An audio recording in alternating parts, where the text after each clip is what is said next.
Hi guys, welcome to the Sunday Drive. Today we're going to be showing you how to change out your master cylinder on your 5th generation Camaro.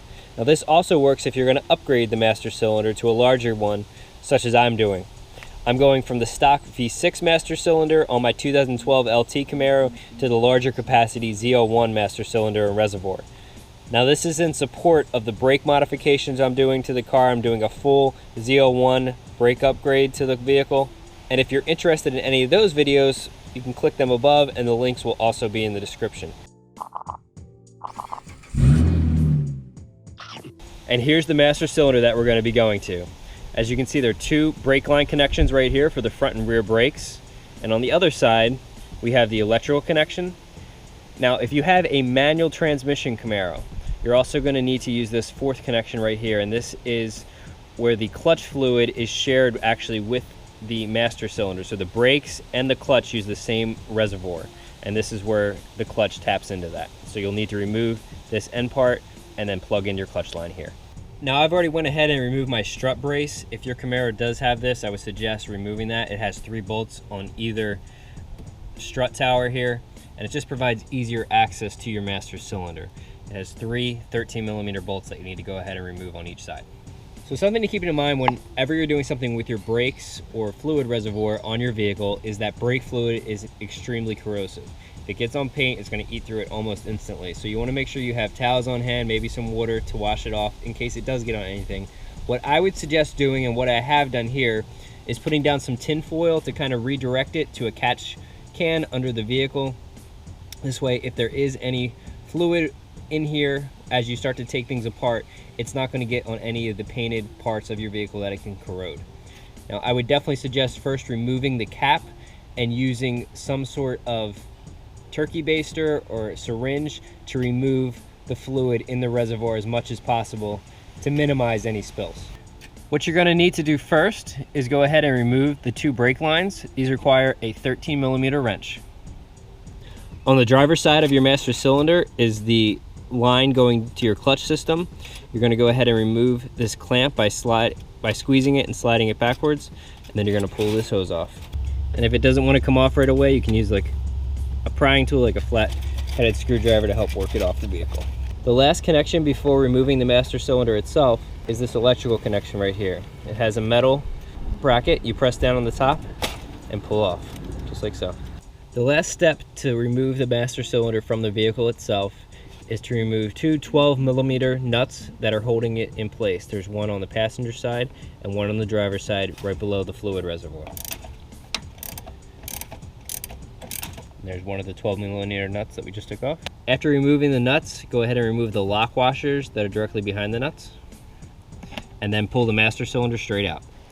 All right, so I almost just got brake fluid all over my car, even though when I removed these brake lines, nothing came out. There was still fluid down in here in the reservoir. Stuff started dripping out. So when you do take this out from your car, make sure the side of your car is covered, that you're not going to get any brake fluid on the paint. So when you compare the master cylinders side by side, the old one is on my left. They look identical in every way until you look at the bore of the piston. You can see that the one on the right, from the ZL1 kit, is much larger as opposed to the stock one on my left. Here's where the master cylinder was removed from. You can see there's a little bit of corrosion going around that. So what I'm going to do is go ahead and sand this down and paint it. You definitely want to make sure this area is covered right here really well. You don't want to get any debris inside of here where your brake mates up to the master cylinder piston.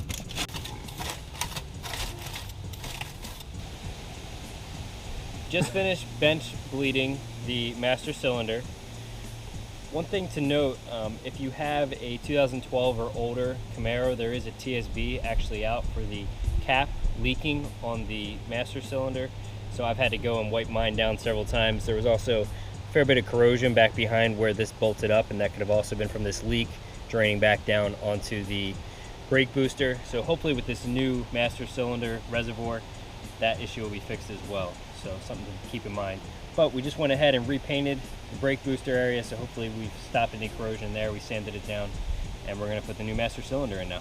Now we're keeping these hoses and lines in here because the kit I got for the bench bleeding didn't have caps for the fittings that went on there. So once we get this in place, we'll go ahead and remove those.